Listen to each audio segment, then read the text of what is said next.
आपके लिए एक सबसे बड़ी खुशखबरी है कि आपका पूरा पेपर आ चुका है मेरे पास। और दोस्तों, आपका एग्ज़ाम जो है वो है आपका 29 फरवरी 2024 को। तो उससे महत्वपूर्ण जो प्रश्न है पेपर में आए हैं वो आज डिस्कस कर लेते हैं, ताकि आपको परेशानी ना आए। तो पहला क्वेश्चन आपके सामने है कि सोवियत रूस द्वारा क्यूबा में परमाणु मिसाइलें कब तैनात की गई। तो वो आपके तैनात की गई थी 1962 में। कब तैनात की गई थी? 1962 में सोवियत रूस द्वारा क्या क्यूबा में परमाणु मिसाइलें तैनात की गई थी। और सबसे दूसरा सवाल है कि शीत युद्ध का चरम बिंदु क्या है। तो शीत युद्ध का जो चरम बिंदु है वो है आपका क्यूबा मिसाइल संकट। क्या क्यूबा में जो मिसाइल संकट था वो दोस्तों आपका शीत युद्ध का चरम बिंदु है। नेक्स्ट क्वेश्चन देखिए, शीत युद्ध काल के दौरान संयुक्त राज्य अमेरिका और सोवियत संघ की विचारधाराओं में कोई एक अंतर स्पष्ट कीजिए। माना कि ये सवाल क्या है दोस्तों, थोड़ा बड़ा है, तो इसका उत्तर आप किताब में ढूंढकर थोड़ा और बड़ा लिख लेना, ठीक है। तो देखिए, संयुक्त राज्य अमेरिका की विचारधारा पूंजीवादी थी, जबकि सोवियत संघ की विचारधारा क्या थी दोस्तों? साम्यवादी थी। संयुक्त राज्य राज्य जो अमेरिका है उसकी विचारधारा कैसी थी? पूंजीवादी। और सोवियत संघ की विचारधारा कैसी थी? साम्यवादी। नेक्स्ट क्वेश्चन देखिए, उत्तरी अंटार्कटिका संधि संगठन नाटो की स्थापना कब हुई। सबसे मोस्ट इम्पोर्टेंट क्वेश्चन है, ये भी पूछा जा चुका है आपके कहीं पेपर में, ये पूछा जाता है बहुत से बार, मैंने देखा है इस प्रश्न को पेपर में छपते हुए। तो अप्रैल 1950 में। कब? अप्रैल 1950 में दोस्तों किसकी स्थापना हुई थी? नाटो की। किसकी? नाटो की स्थापना आपके 1949 में होती है, अप्रैल महीने में। इतना आपको याद रखना है। और तो पांचवा सवाल देखिए, सीटो सीटो का विस्तृत रूप क्या है। सीटो का दोस्तों पूरा नाम क्या है? ये भी कई बार पेपर में आ चुका है 2023 में। क्या 2023 के पेपर में भी ये प्रश्न आया था और 2024 के पेपर में भी आया है। पूर्व एशियाई संधि संगठन। क्या पूर्व एशियाई संधि संगठन दोस्तों सीटो का पूरा नाम है। नेक्स्ट क्वेश्चन देखिए, गुट निरपेक्ष आंदोलन ने क्या किया।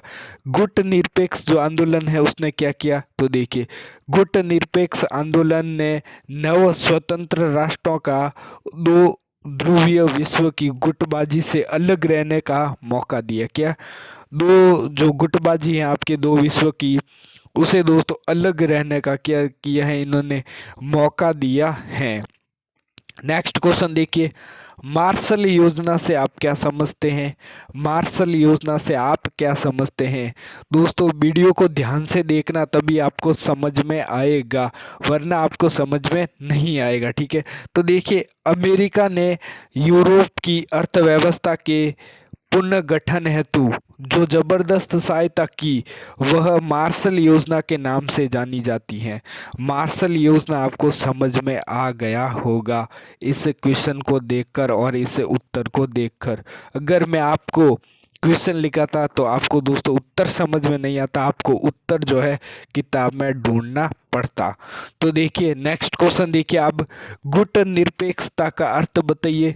अब आपको इसका अर्थ बताना है कि गुट निरपेक्षता का अर्थ क्या है।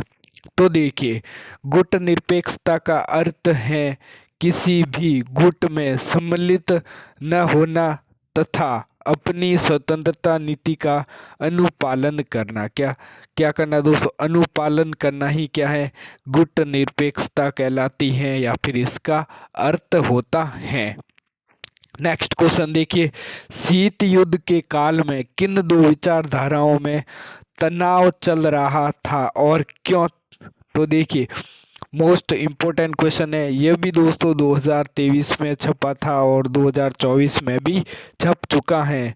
तो देखिए, शीत युद्ध के काल में उदारवादी लोकतंत्र पूंजीवादी विचारधारा और समाजवादी साम्यवादी विचारधारा के मध्य तनाव चल रहा था। यह तनाव इस बात को लेकर था कि पूरे विश्व में राजनीतिक आर्थिक तथा सामाजिक जीवन को समृद्ध रखने का सबसे बेहतर सिद्धांत कौन सा है। ये आपका इसका आंसर बन रहा है 9वें क्वेश्चंस का। नेक्स्ट क्वेश्चन देखिए, शीत युद्ध से आप क्या समझते हैं अथवा शीत युद्ध से क्या अभिप्राय है। तो देखिए, शीत युद्ध से हमारा अभिप्राय उस अव्यवस्था से है जब दो से अधिक देशों के मध्य तनावपूर्ण विचार वातावरण होता हो लेकिन वास्तव में कोई युद्ध न हो। द्वितीय विश्व युद्ध के बाद संयुक्त राज्य अमेरिका तथा सोवियत संघ वर्तमान रूस के बीच युद्ध के तो नहीं हुआ लेकिन युद्ध जैसी स्थिति बनी रही। यही स्थिति शीत युद्ध के नाम से जानी जाती है। ये भी बड़ा अच्छा प्रश्न है। अब देखिए, उत्तरी अंटार्कटिका संगठन नाटो से आप क्या समझते हैं। तो देखिए, उत्तरी अंटार्कटिका संधि संगठन का निर्माण संयुक्त राज्य अमेरिका के नेतृत्व में 1949 में किया गया। इस संगठन की स्थापना का मुख्य उद्देश्य पश्चिमी यूरोप में सोवियत संघ के विस्तार को रोकना था। इस संगठन में 12 देश सम्मिलित थे जिनमें संयुक्त राज्य America, France, Spain, Portugal, Britain, पश्चिमी जर्मनी और दोस्तों Italy, Netherlands, Belgium, Norway, Denmark व फिनलैंड थे। ठीक है, नेक्स्ट क्वेश्चन देखिए, शीत युद्ध के किन्हीं दो सैनिक लक्षणों का उल्लेख कीजिए अथवा शीत युद्ध की किन्हीं दो प्रमुख सैन्य विशेषताओं का उल्लेख कीजिए।